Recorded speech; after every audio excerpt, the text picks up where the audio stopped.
एक बार हजरत ख्वाजा मोइनुद्दीन चिश्ती इस्लाम का पैगाम फैलाने की नीयत से अपने कुछ मुरीदों के साथ अजमेर शरीफ के एक स्थान पर तशरीफ लाए। जिस मुकाम पर हजरत ख्वाजा मोइनुद्दीन चिश्ती ने कयाम किया, वहां के करीब ही एक बड़ा तालाब था जिसे स्थानीय हिंदू लोग आनासागर कहते थे। उस दौर में तालाब की पवित्रता के कारण हिंदू समाज में इसका बहुत एहतराम किया जाता था। उनका यह अकीदा था कि जो शख्स दिन भर गुनाह करने के बाद इस तालाब में गुस्ल करता है, उसके तमाम गुनाह धुल जाते हैं। इसी वजह से वे इस तालाब को हमेशा दियों से सजाया रखते थे। कहा जाता है कि इस तालाब में हर रात दिए जलाने के लिए तकरीबन 3 मन तेल की जरूरत होती थी। तालाब की पवित्रता के कारण वहां सभी हिंदुओं को दाखिल होने की इजाजत नहीं थी। उनका यह मानना था कि अगर ब्राह्मणों के अलावा कोई और तालाब के पानी को छू ले तो पानी नापाक हो जाएगा। हजरत ख्वाजा मोइनुद्दीन चिश्ती रहमतुल्लाह अलैह आए और उनके मुरीद लंबे सफर से थके हुए थे। कुछ देर आराम फरमाने के बाद जब नमाज का वक्त हुआ तो ख्वाजा मोइनुद्दीन चिश्ती रहमतुल्लाह अलैह ने हजरत बख्तियार काकी रहमतुल्लाह अलैह को अजान देने का हुक्म दिया। हुक्म पाकर हजरत बख्तियार काकी रहमतुल्लाह अलैह ने अजान देना शुरू किया। उस वक्त हिंदुस्तान में तौहीद का पैगाम और अजान के अल्फाज किसी ने नहीं सुने थे।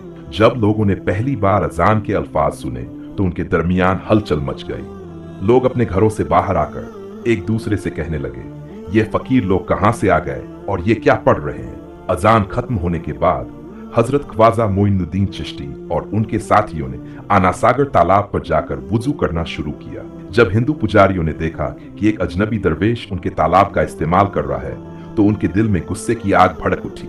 एक पुजारी बोला, ये दरवेश कहां से आ गया? बिना हमारी इजाजत के इसने हमारे पाक तालाब को हाथ लगा दिया। हम इस तालाब को कितना मुकद्दस मानते हैं और इन मुसाफिरों ने इसे नापाक कर दिया है। इसका कोई हल निकालना ही होगा। इसके बाद हजरत ख्वाजा मोइनुद्दीन चिश्ती रहमतुल्लाह अलैह ने तमाम साथियों के साथ मिलकर जमात के साथ नमाज अदा की। लोग ये मंजर देखने लगे और कहने लगे, ये तो कोई अलग फकीर है।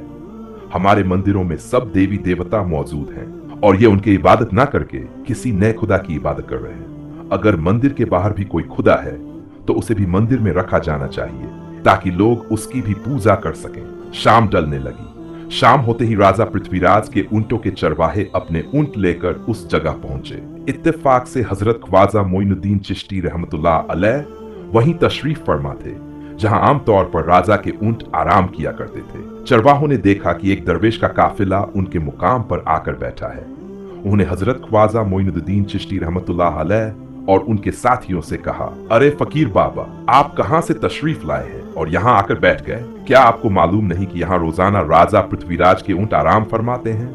राजा के ऊंट यहाँ आराम करते हैं। ये जानते हुए भी आप यहाँ बैठने की जरूरत कैसे कर सकते हैं?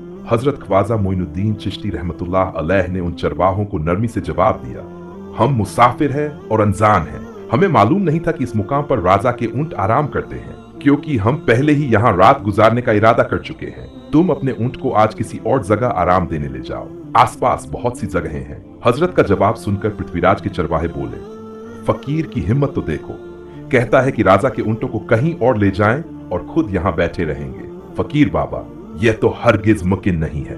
राजा के ऊंट अपने ही मुकाम पर बैठेंगे।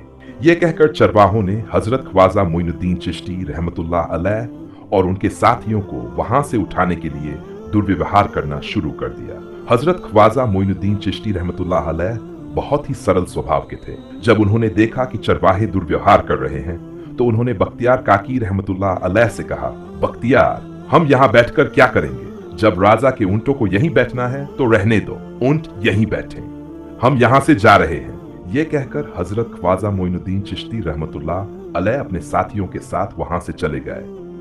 अगली सुबह जब ऊंटों को चरागाह में ले जाने का समय आया तो चरवाहे ऊंटों को उठाने की कोशिश करने लगे, लेकिन बार बार कोशिश के बावजूद वे ऊंटों को उठा नहीं सके, क्योंकि अल्लाह के वली हजरत ख्वाजा मोइनुद्दीन चिश्ती रहमतुल्लाह अलैह ने कहा था कि ऊंट यही बैठेंगे। अल्लाह ने उनकी ये बात कबूल कर ली थी और ऊंटों को आदेश दिया था कि जब तक मोइनुद्दीन चिश्ती खुद नहीं कहेंगे तब तक वे यहीं बैठे रहेंगे। इसके बाद चरवाहे ऊंटों के नूठने का कारण जानने लगे। उनमें से एक चरवाहा बोला, क्या तुम्हें याद है कि हमने कहां से दरवेश को उठाया था? जाते जाते उन्होंने कहा था कि ऊंट यहीं बैठेंगे।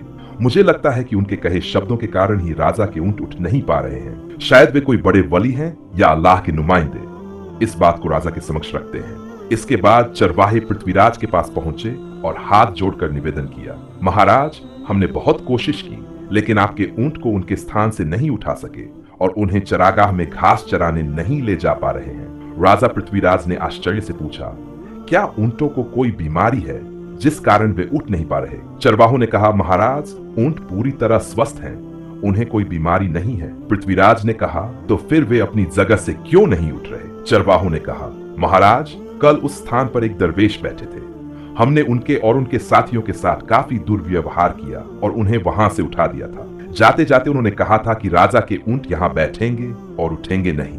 हमें लगता है कि दरवेश की बद्दुआ के कारण ही ऊंट अपनी जगह से नहीं उठ पा रहे हैं। तब पृथ्वीराज ने हुक्म दिया, अच्छा, जाओ और उस दरवेश को मेरे पास लेकर आओ। जब हजरत ख्वाजा मोइनुद्दीन चिश्ती रहमतुल्लाह अलैह पृथ्वीराज के दरबार में पहुंचे तो पृथ्वीराज ने उनसे पूछा, दरवेश, आपने मेरे ऊंटों पर जादू कर दिया है, मेरे ऊंट भूखे मर रहे हैं, कृपया अपना जादू उनसे हटा ले।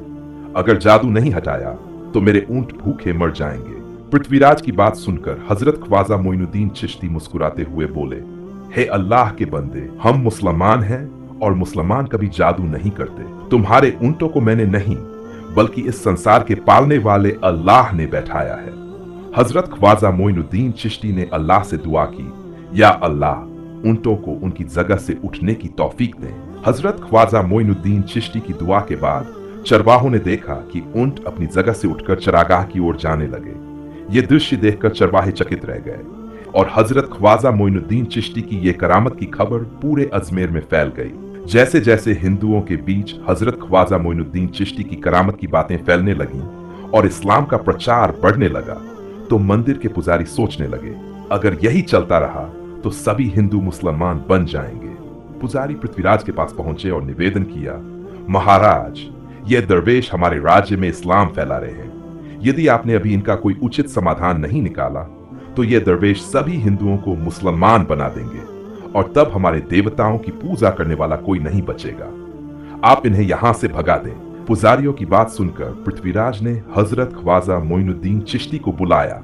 जब हजरत ख्वाजा मोइनुद्दीन चिश्ती उनके दरबार में पहुंचे तो पृथ्वीराज ने कहा, ए दरवेश, हम देख रहे हैं कि आप गौमाता का मांस खाते हैं और हमारे देवताओं का अपमान करते हैं, हमारे धर्म के बारे में तरह तरह की उल्टी सीधी बातें कर रहे हैं। हम ये सहन नहीं कर सकते।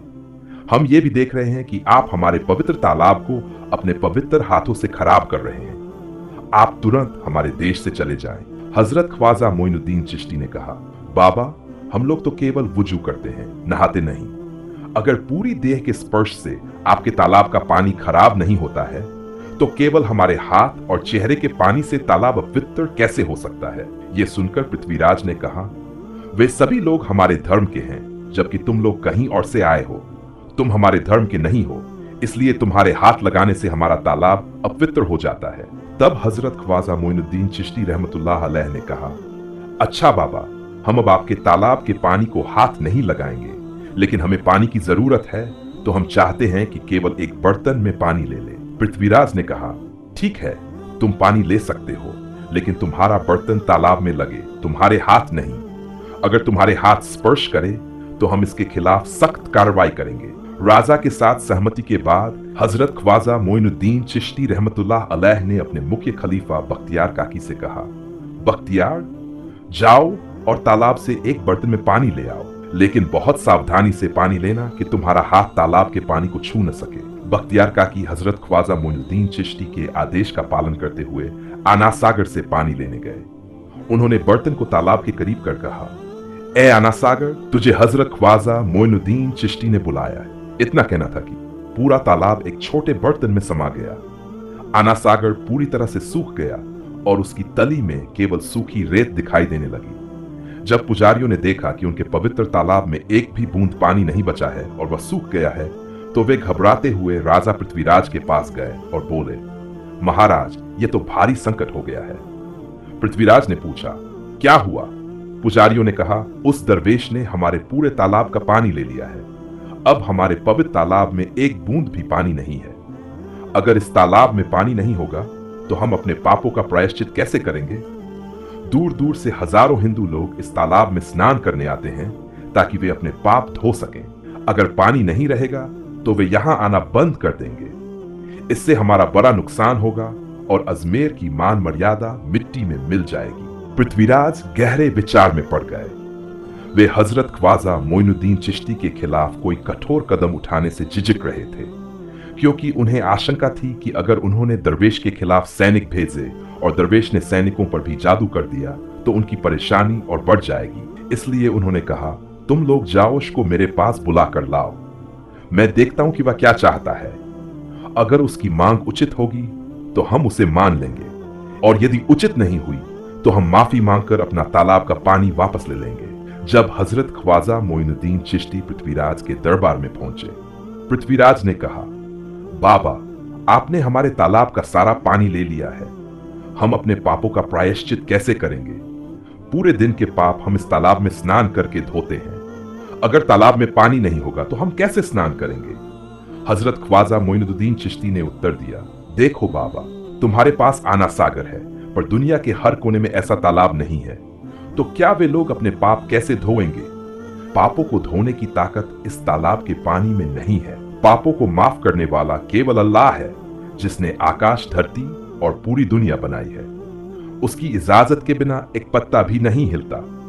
इसलिए मैं तुम्हें इस भ्रम को छोड़कर सही राह पर आने की दावत देता हूं। वहां मौजूद हजारों हिंदू हजरत ख्वाजा मोइनुद्दीन चिश्ती की बातें सुन रहे थे। इसके बाद उन्होंने कहा, जाओ बख्तियार काकी, जिस बर्तन में तुमने तालाब का पानी लिया था उसे वापस तालाब में डालाओ। बख्तियार काकी हजरत ख्वाजा मोइनुद्दीन चिश्ती के हुक्म से आना सागर में बर्तन का पानी डालने गए। जैसे ही बर्तन का पानी तालाब में डला, आना सागर फिर से पानी से लबालब भर गया। इस चमत्कार को देखकर वहां मौजूद कई हिंदुओं ने कलमा पढ़कर इस्लाम कबूल कर लिया। ये देखकर हिंदू पुजारियों और पंडितों की चिंता बढ़ गई। वे पृथ्वीराज के पास गए और बोले, महाराज, यदि कोई उपाय नहीं किया गया तो सारे हिंदू मुसलमान हो जाएंगे। पृथ्वीराज ने कहा, मुझे सलाह दो कि इस दरवेश का मुकाबला कैसे किया जा सकता है। पुजारियों ने कहा, यह दरवेश एक बड़ा जादूगर है, इसलिए इसका मुकाबला भी जादू से करना होगा। हमारे बीच एक बड़े जादूगर रामदेव हैं, उन्हें इसके मुकाबले में भेजें। अगर वह इसे जादू से हरा सके तो हम अपने हिंदू धर्म का गौरव फिर से प्राप्त कर सकेंगे। पृथ्वीराज ने रामदेव को बुलाकर कहा, रामदेव, मैं तुम्हें इस दरवेश को जादू से हराने की जिम्मेदारी दे रहा हूं। अगर तुम उसे हरा सके तो हम अपने धर्म का गौरव फिर से प्राप्त कर सकें। रामदेव ने पृथ्वीराज को आश्वस्त करते हुए कहा, महाराज, आप चिंता न करें, इस दरवेश को हराना मेरे लिए बहुत आसान है। मैं आपके समक्ष हमारे धर्म का गौरव वापस लाकर रहूंगा। इसके बाद रामदेव अपने साथियों के साथ हजरत ख्वाजा मोइनुद्दीन चिश्ती के सामने मुकाबले के लिए पहुंचा। मोइनुद्दीन, अगर तुम में ताकत है तो मुझसे मुकाबला करो।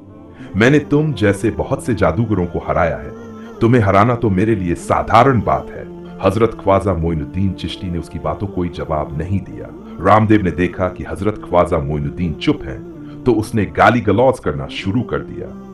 जब रामदेव अपनी हदें पार कर गया तो हजरत ख्वाजा मोइनुद्दीन ने उसकी आंखों में देखते हुए कहा, रामदेव, तू चिल्ला रहा है, लेकिन मैं तेरे माथे पर ईमान की रोशनी देख रहा हूं। हजरत ख्वाजा मोइनुद्दीन चिश्ती की ये बात सुनते ही रामदेव कांपने लगा। अल्लाह रब्बुल आलमीन ने उसके दिल में ईमान की रोशनी डाल दी। रामदेव हजरत ख्वाजा मोइनुद्दीन चिश्ती के चरणों में गिर पड़ा और बोला, मैंने आपके साथ बहुत बुरा व्यवहार किया है, मुझे माफ करें और मुझे कलमा पढ़ाकर इस्लाम की राह दिखाएं। हजरत ख्वाजा मोइनुद्दीन चिश्ती रहमतुल्लाह अलैह ने रामदेव को कलमा पढ़ाया और उनका नाम रखा मोहम्मद सादिक। इतिहास बताता है कि बाद में रामदेव मोहम्मद सादिक के रूप में एक बड़े अल्लाह के वली बन गए। प्यारे दोस्तों, सोचें, जो रामदेव हजरत ख्वाजा मोइनुद्दीन चिश्ती को मारने आए थे, वही अब उनके हाथ में हाथ देकर इस्लाम में आ गए। यह अल्लाह रब्बुल आलमीन का करम है, जो जिसे चाहे हिदायत दे सकता है।